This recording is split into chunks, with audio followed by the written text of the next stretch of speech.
Testing. Is this thing on? Hey guys, this is Anthony Delgado, and this is Dev Hero. And in this quick episode, I'm just going to go through front end and a very cool framework that I found called Materialize. And additionally, we're going to jump into using Bower, which will help you with importing in front end packages. So, without further ado, this is Materialize. If some of you have used Bootstrap before, this is Bootstrap on steroids. So I really like this framework. I got introduced to it, I want to say about 6 months ago, by a good colleague of mine, Nate Hawley. He introduced me to this. Before that, I was using Bootstrap for almost every project. And since then, I've been converted into like a Materialized evangelist, basically. This framework is awesome. It is quicker to prototype very modern looking apps using Materialize versus, say, Bootstrap. I feel like it's simpler, and it's very flexible. And again, it uses modern material design. Those of you who don't know, material design is actually a design language introduced by Google. Now, this particular framework is not sponsored by Google. It's actually made by a group of developers. Oh, there they are. A group of student developers actually created this framework and released it for free to the masses. But I mean, if you check them out on GitHub, this project has over 23,000 stars, 3,000 forks. A lot of people use it. And material design, I think it was introduced around maybe Lollipop, Android. So if you build web apps using this framework, they're going to feel very app-like, very modern, very, very much like an Android or Google app. There's tons of components that you can use, so you can jump into some of the components. Things like cards. This is something that you see a lot in like the Google Now app. There's buttons, and the buttons have all sorts of animations and effects. And it's a really cool, look at that.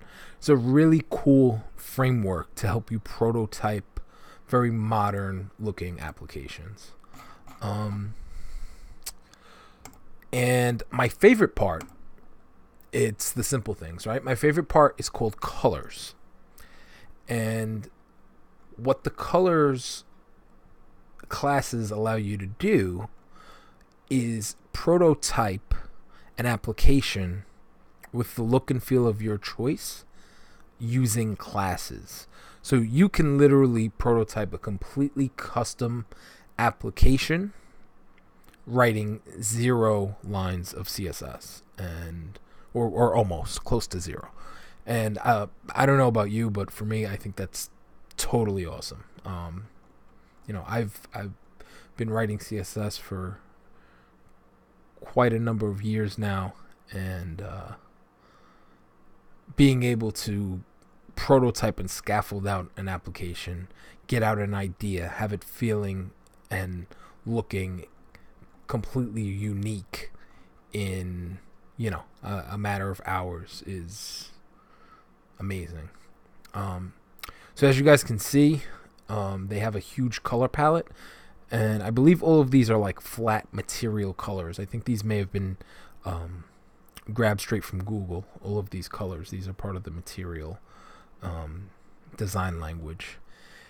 And what this allows you to do is control both background and text colors using CSS, using just pure CSS.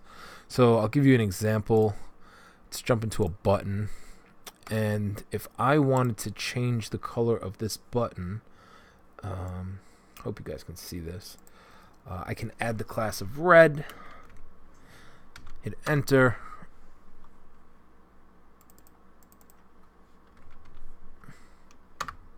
and now my button is red. Alternatively, if I wanted a white button, with red text, I would literally type in white space red dash text, and now I have a white button with red text. So as you can imagine, this makes prototyping and scaffolding out applications extremely quick and efficient.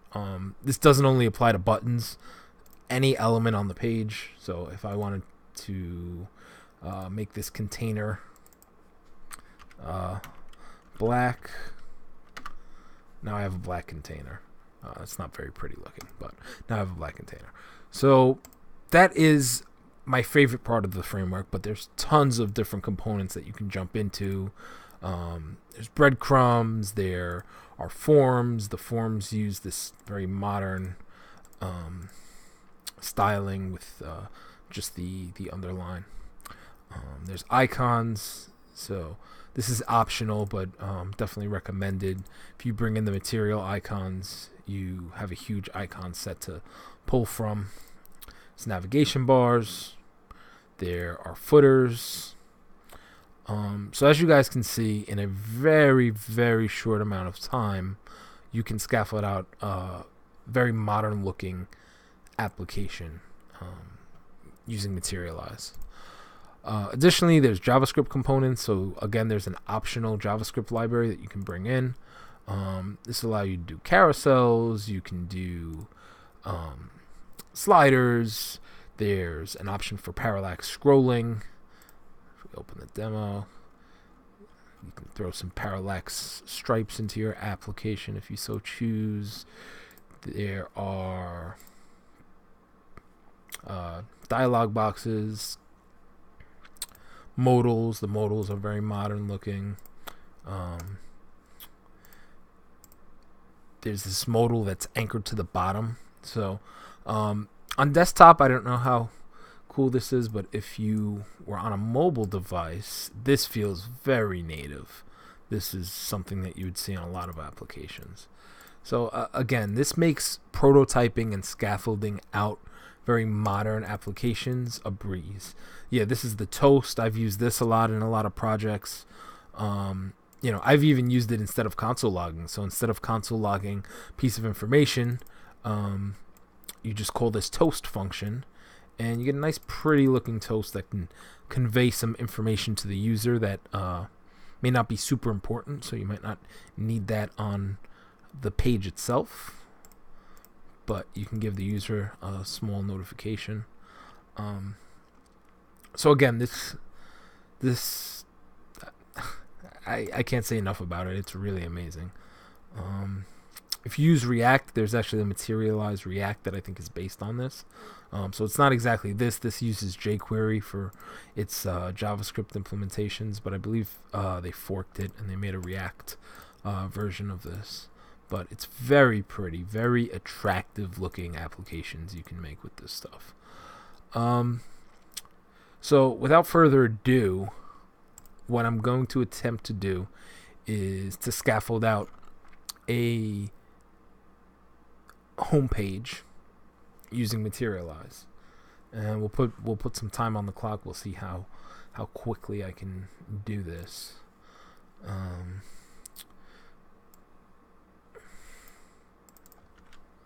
So I'm gonna go ahead and create a Git repo.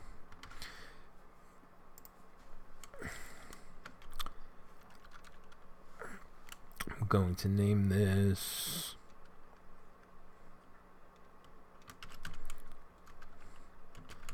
Intro to Bower and Materialize. Sweet. So now I have my empty repo. I'm going to go ahead and clone that into my code folder.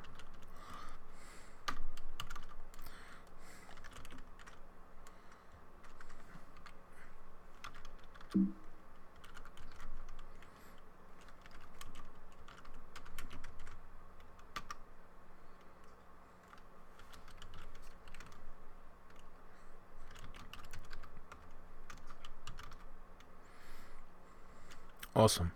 So now I have an empty project, and I'm going to go ahead and create an index file. And then I'm going to use Bower to bring in Materialize. So those of you who don't know, Bower is a package manager for front-end frameworks and libraries such as Bootstrap, jQuery, and millions of other front-end packages that you can bring in with Bower. And the prerequisite, obviously, you have to have Node installed, and then you would run npm install Bower -g. The -g is for global. I've already done that, but I'll run it again. And that will install Bower globally on your entire system. After that's done, you can run Bower, the name of the package you want to install. In this case, it is Materialize, and prefix that with install. So I'm going to run Bower install Materialize. I'm going to hit enter, and Bower is going to work its magic. It's going to bring in Materialize and any other dependencies of Materialize. In this case, it's going to also bring in jQuery. So now if I run ls, you'll see I have a new folder called Bower Components. Let's go ahead and take a look at that folder.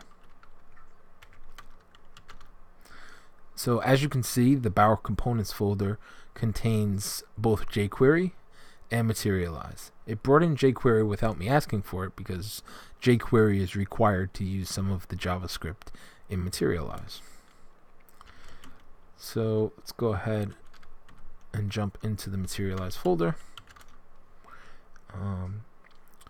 So as you'll see, this is the entire repo. So Bower can be used in two ways. The way we're going to use it today is kind of the beta testing, homework assignment, quick and dirty way, which is to just use the pre-compiled version that's in the dist folder. Dist stands for distribution. So there's other packages in here like the Sass folder, and Sass is basically, again, those of you who don't know, Sass is a framework to compile CSS. So if we go ahead and take a look of what's in there, there are a collection of Sass components, and they're basically building blocks for CSS. So you can see the button class, the card class, the carousel class, chips class, and pretty much all of the components that are outlined here in their documentation. There also are Sass components for these. So the CSS for each one of these lives in individual files, and you can run a preprocessor like Gulp or Webpack that will take all of these files, all these CSS files, merge them possibly with your own CSS files, and then output one master main CSS. But that is if you want to use Sass, if that's a requirement of your project. I've used it with Materialize before, and it's fairly straightforward. But for all intents and purposes, we're not going to do that today. We're just going to use the already compiled version that's located in dist. So inside dist, there's a compiled version of the CSS, all of the fonts that you need, which Materialize uses the Roboto font, and the JavaScript. So if we go ahead and cd into the CSS folder, we'll see there's two versions. There's a minified version and a regular version that's easier to read.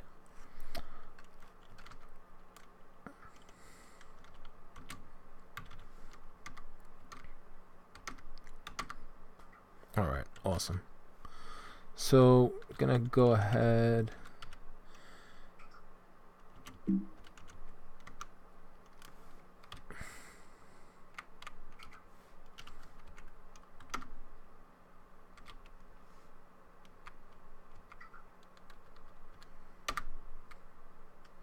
There we go. Third time's the charm. Okay. Gonna go ahead and open up our project in our code editor.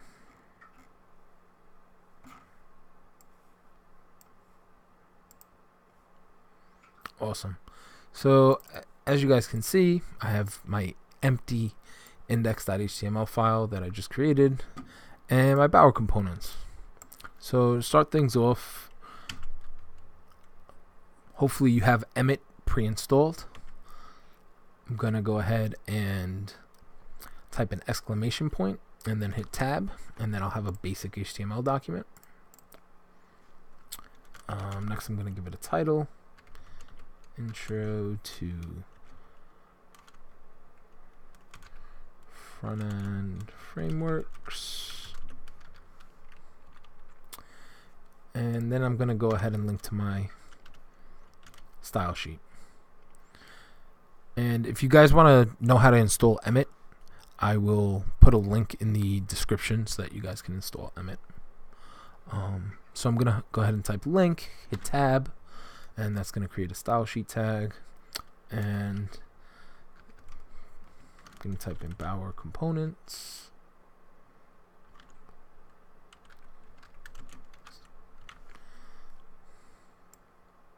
And now I need to follow this tree down to my distribution. So I'm going to type in Materialize,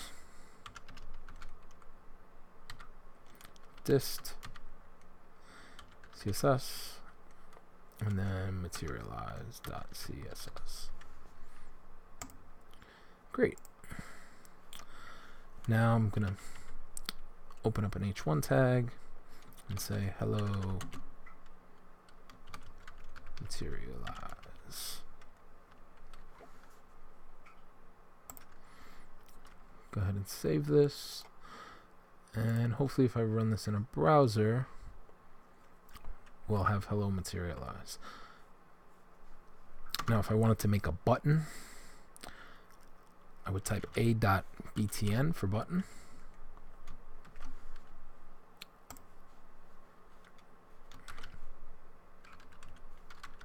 And if I click me,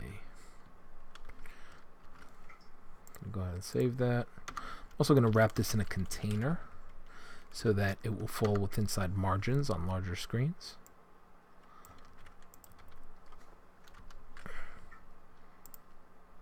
And now as you see, I have a nice shiny Materialized button.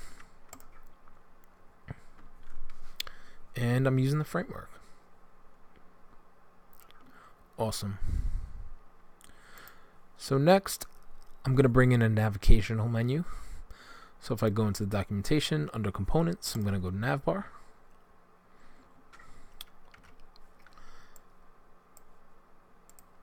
I'm going to type in nav, hit tab. I'm going to type in .nav-wrapper, hit tab again. And then I want a logo, so I'm going to type a.brand-logo.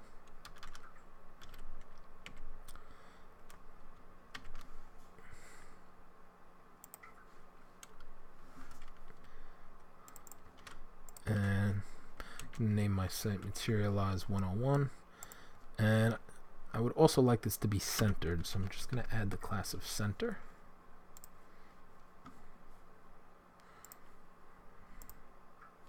And now I have a nav bar. Awesome. So pink really isn't my thing. So I'm going to jump into colors, and I'm going to try to find something that suits my palette a little better. So I like red, but I like this fire engine red. So on nav, I'm going to attach a class of red, and then I'm going to darken that red up with darken-4. Save that. Now my nav bar is red. But that actually feels a little too dark. So I'm going to change it to darken/3. There we go. Awesome.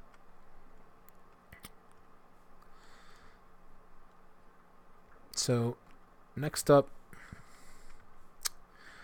I would like some body copy.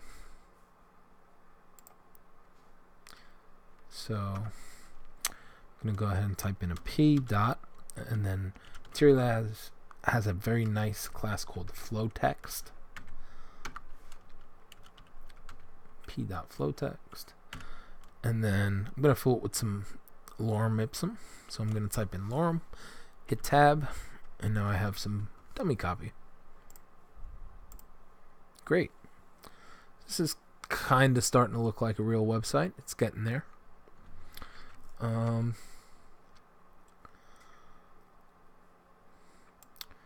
Let's rename this to call to action. And let's go ahead and make this button a little bigger. So I'm going to type btn-large. And let's make the button black. Just going to add a class of black, and that's going to change the background color. Awesome. I think I want this stuff to be centered. So on my parent container, I'm going to add a class of center. And now everything's nice and centered. This is starting to look good. This is starting to look like a real app. One of the things I don't like is I'm clicking on my call to action, and it's not giving me my waves. So if I go into buttons, I will see there's this wave effect class. So I'm going to go ahead and add that to my button. And I may actually need JavaScript for some of these features to work. So what you'll find is a lot of these features will work without their JavaScript library, which we didn't include yet. But some of them won't. And I kind of feel like Wave might be one of them. Yeah. So Wave is not going to work unless we bring in their JavaScript library. So let's go ahead and do that. So as I mentioned before, jQuery is a requirement of using their front-end JavaScript library. So first we're going to bring in that.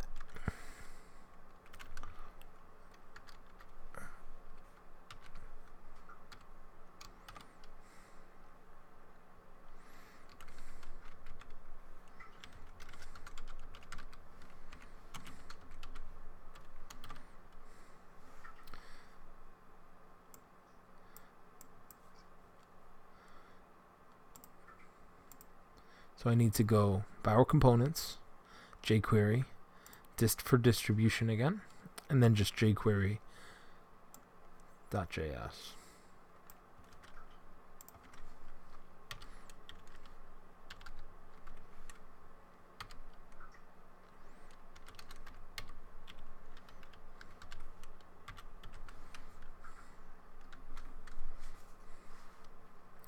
Awesome. Next up, I'm going to need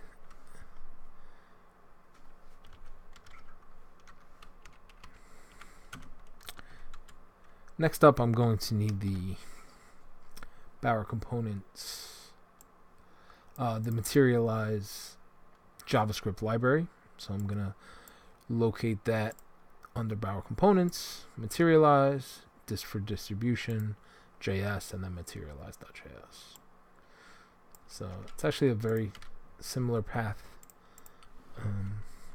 to the CSS framework, except we're going to change CSS to JS. And now, if all went well, there you have it. I have my wave effect. And it's really cool because the wave actually starts from where you click on the button. So if I click on the lower left-hand corner, you see the wave starts from there and extends out. And if I start from the upper right-hand corner, the opposite effect happens. So this is only one of many very cool things that you can do with Materialize's JavaScript framework. Since we've included it, let's go ahead and include some more things from their JavaScript library. So one of the ones that I use very frequently is, as I mentioned before, the toasts. So there's two ways that you could implement the toasts. If you're building an advanced JavaScript application, inside of your application, wherever the process or call to action that you wanted to dialog was, you would call this function in your JavaScript code. But since we don't have an advanced JavaScript application, we're just going to go ahead and use this onClick example.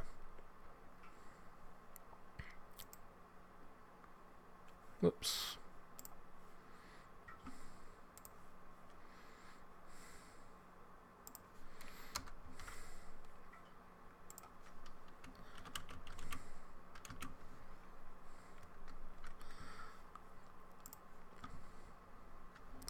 And let me go ahead and make sure that the styling matches. So I'm going to go BTN large and black and wave effects and waves light. Awesome. So now I have my I am a toast button, and when I click it, I get this cool toast dialog in the right hand corner. As you guys can see, there are two parameters that this toast function accepts. The first one is a string, and that's what's going to be displayed in the dialog box. The next is the number of milliseconds that the toast will be displayed on the screen. So if I wanted to change this message to say, hello, JavaScript, and let's say I wanted it only to be displayed on the screen for a shorter period of time, for only 400 milliseconds. Go ahead and refresh that. When I hit toast, whoop, did you catch it? There it is. Hello, JavaScript. Awesome. Another really popular JavaScript plugin for Materialize is dropdowns. So dropdowns are these interactive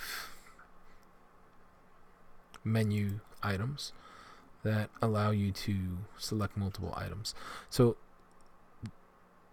some of these JavaScript plugins are drag and drop HTML. So the Materialized JavaScript framework will look for certain classes and implement them. But a lot of them require what's called plugin initialization.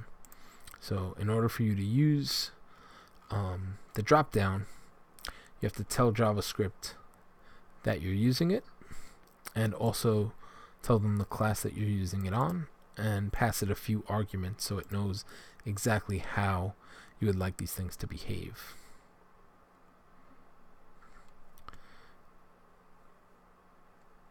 Additionally, you can control the drop-downs programmatically. So again, if you were building a really advanced JavaScript application and you wanted to initiate the drop-down to open or close based on other things that were happening, you could go ahead and do that using these direct functions. But we're not going to do that. We're going to use the more straightforward approach here. So let's go ahead and add this example code, and this will be our final button. Going to go ahead and save that, refresh, and now as you can see, when we click our drop down, we get a really fancy modern looking drop down button. I'm going to go ahead and add the classes from our other buttons so that they all match. And now we have a drop down button, we have a toast button, and we have a wave button. Awesome.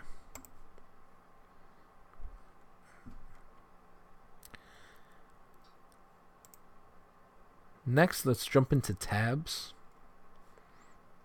So tabs are useful if you want to display a lot of content on a page, but maybe hide some of it during the initial load time. This technique is used on a lot of e-commerce sites So for example, eBay,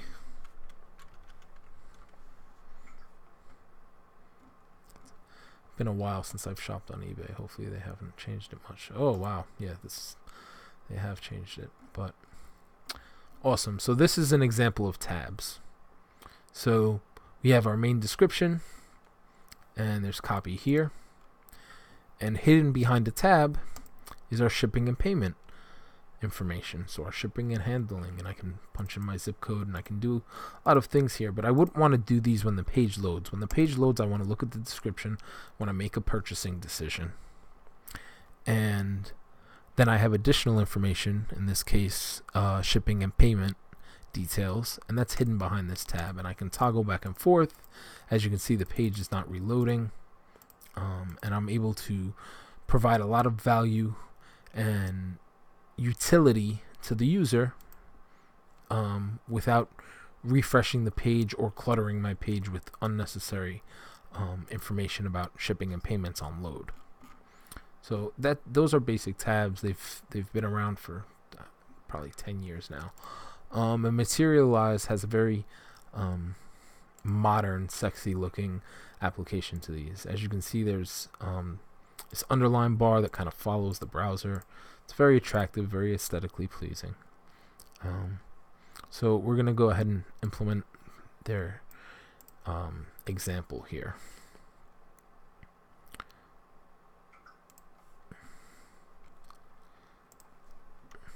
So I'm going to go ahead and create a row. Then I'm going to create a column dot call. It's going to span 12, so that's full width. I'm going to go ahead and hit tab, and now I want a list, so I'm going to type UL for ordered list dot tabs, and I'm going to go ahead and hit tab, and then I want li dot tab singular dot call dot s3.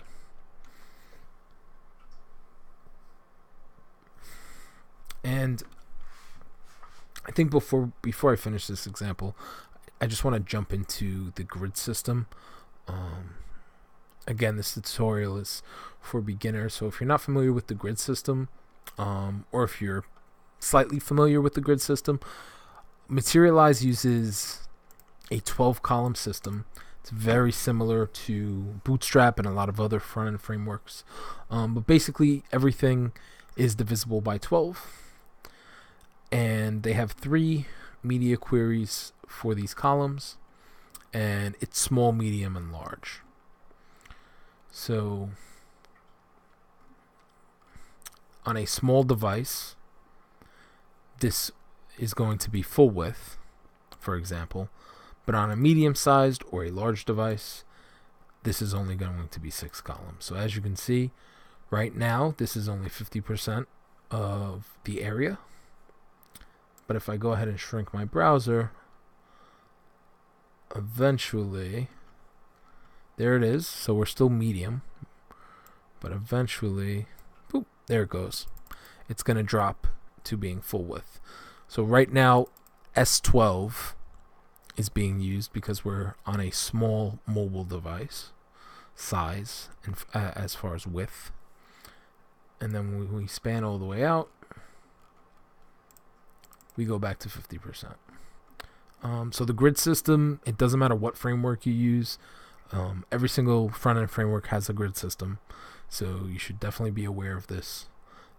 It's very popular. It's an awesome utility, again, for scaffolding out and prototyping applications, and it's extremely useful. So if you're not already, this should be your Bible, the grid system.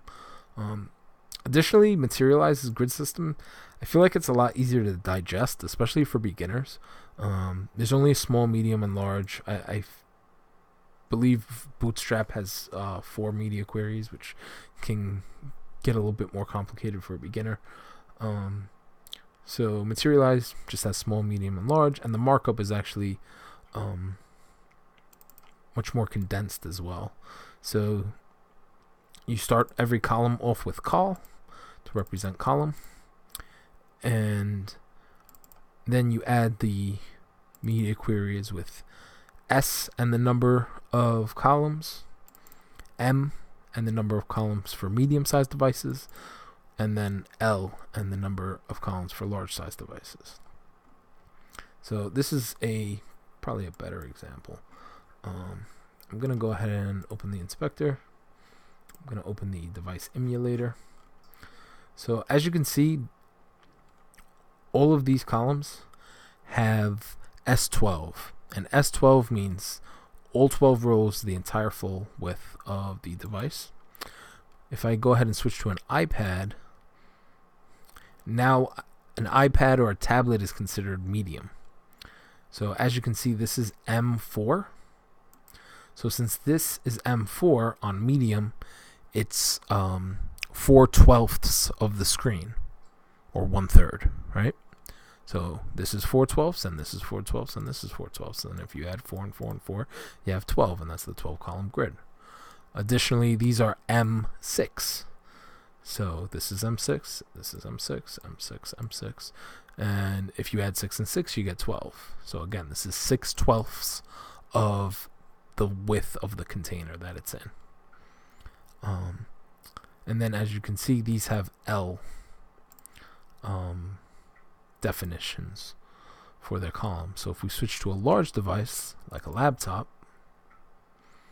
you'll see that now this is L3, L3, ooh.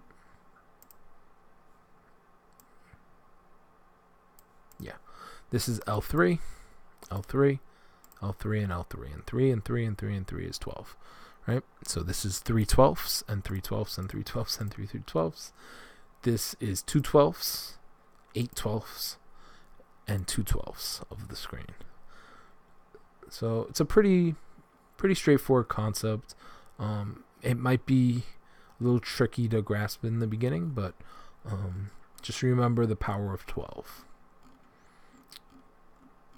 And here's another good example. So this is S1. So each one of these is 1, and they're using the definition of S for small. So that means that even on a mobile device, like an iPhone, these are going to be 1/12 of the screen. And if I wanted to maybe make the first example be full width, I can change it to S12. And now the first one is 12/12, which is 100% of the screen, and the following are 1/12 each. Alright, awesome. So now let's jump back into the tabs example, and the tabs example is using columns. So you have 4 items, and each one of those 4 items is 3/12 of the screen. So I'm going to type li.tab.col.s12, and inside of those are A tags. So I'm going to go ahead and multiply this by 4 total tabs, and then I'm going to hit tab with Emmet. And whoops, I did not do that correctly.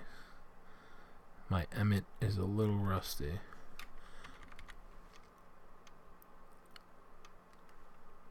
So I believe the multiplication needs to be on this item. Pretty sure that's right. There we go. So now I have a group of 4 list items, and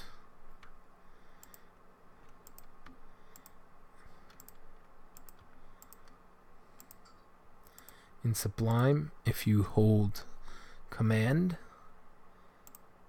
you can actually type in 4 places at once. So I'm going to go ahead and type in tab example. And then in each one of these, I'm going to point to an ID of tab. And this is going to be tab 1, tab 2, tab 3, and tab 4. So what I'm doing here is I'm actually linking to the ID of the tab content that I'm actually going to do in the next section. Awesome.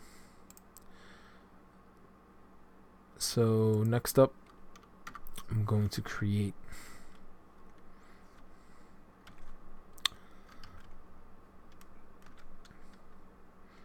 my content for my tabs.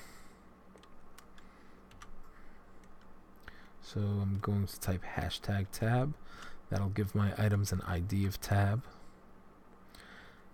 .col. They'll have a class of col, and .s12, which will make them all full width.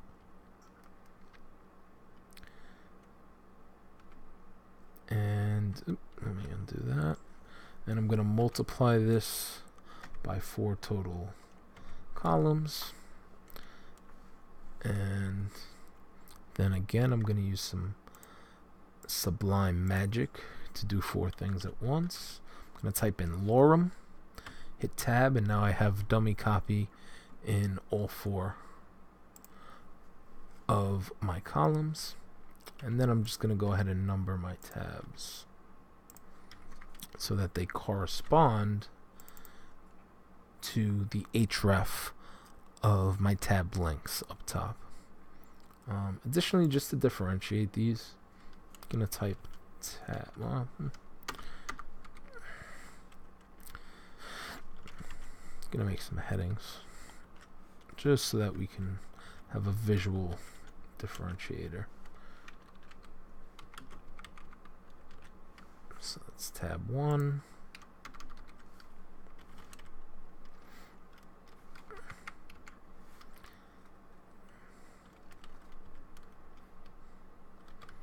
Tab 2.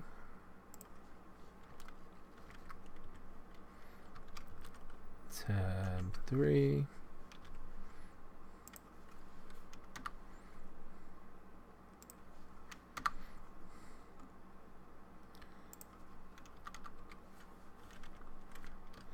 And tab 4. Awesome. So if I've done this correctly, we have our tab examples. And here's tab 1, tab 2, tab 3, and tab 4. And as you can see, we have our nice looking underline that kind of follows the screen. And this is very, very attractive looking. Very attractive and modern looking and sleek. And we didn't have to write a line of CSS or JavaScript to accomplish this. This is all HTML and bringing in the Materialized package. Okay, awesome. I think that's a pretty good high-level overview. If any of you guys have any questions, be sure to send me an email. You guys can email me at ask@anthonydelgado.me.